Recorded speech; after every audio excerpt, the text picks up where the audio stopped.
Menjadi muda di puncak kekuasaan bukan alasan untuk sembunyi dan juga bukan alasan untuk membalas.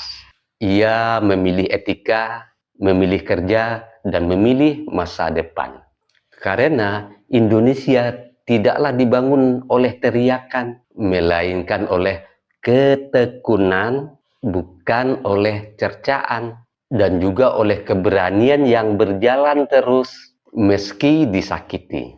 Wahai anak muda Indonesia, jika hari ini engkau belajar dari Gibran, belajarlah satu hal.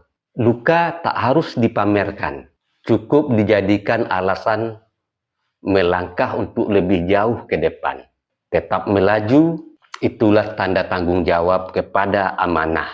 Dan dari langkah-langkah yang sunyi itulah Indonesia Emas 2045 perlahan dirajut. Dan duhai anak muda Minangkabau, dengarkan ini. Jika amanah dijunjung di atas kapal.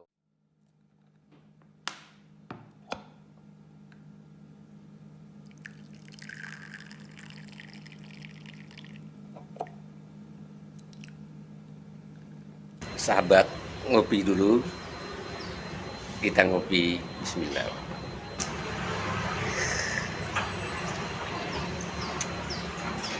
Bagi sahabat yang mau sloki unik ini, sloki tengkorak, ya silahkan klik keranjangnya ya.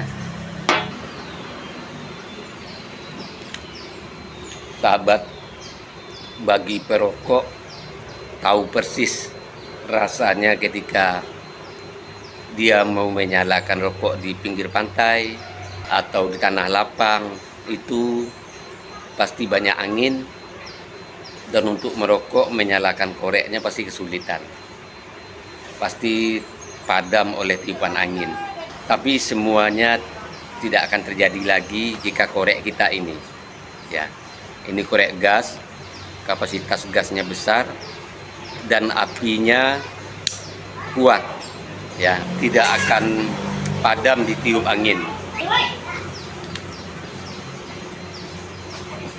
Jadi jika sahabat ingin korek seperti ini,